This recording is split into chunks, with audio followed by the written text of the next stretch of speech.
surrendering personal desires for God's greater plan. From the time he was a child, Justus had one dream: to become a professional athlete. He lived and breathed soccer, spending hours every day practicing, training, and perfecting his skills. His hard work paid off when he earned a spot on his university's top team. Scouts began to notice him, and soon, he was on the path to going professional. This was all he had ever wanted. He saw himself playing in massive stadiums, signing endorsement deals, and making a name for himself. His parents, friends, and coaches were all rooting for him.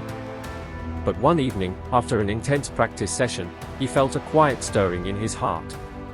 As he prayed, he heard a whisper he wasn't expecting. "Lay it down." Justus froze. "Lay what down, Lord?" He knew the answer before he finished asking the question. His dream. The thought terrified him.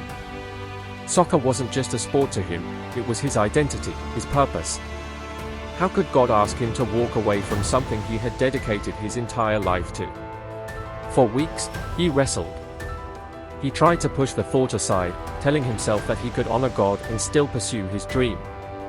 But the more he prayed, the more he realized that he was holding on to his plans, not God's. One night, as he read Genesis 22, he saw himself in Abraham's story. Isaac was Abraham's greatest desire, and God asked him to lay it on the altar. Would Justus do the same?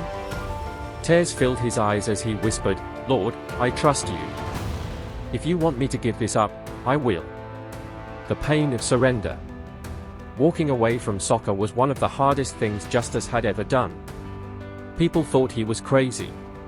His coach was furious. His friends mocked him. Why would you throw away your future?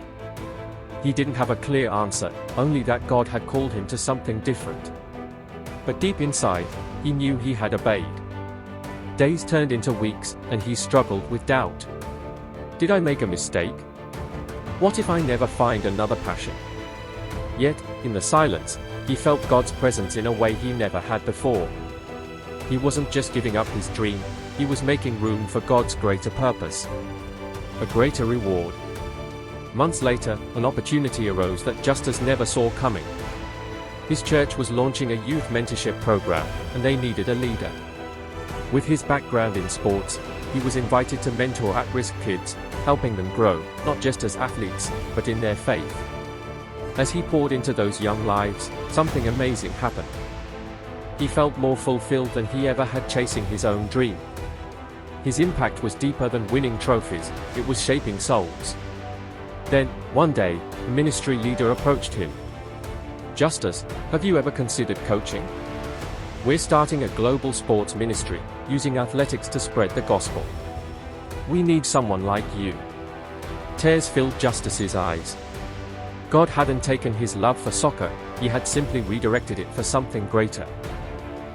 Today, Justus travels the world, using sports as a tool to share Christ.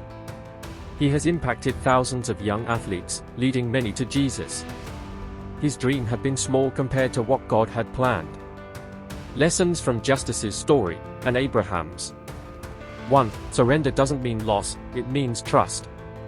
God asked Justus to lay down his dream, but only so he could give him something better. 2. God's plan is always greater.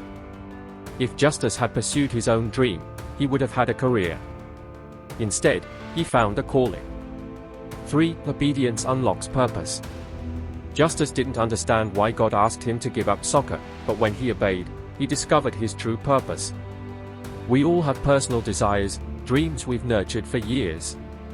But sometimes, God asks us to surrender them, not to take them away, but to give us something greater. Like Abraham, like Justus, will you trust God with your desires? Will you lay them on the altar?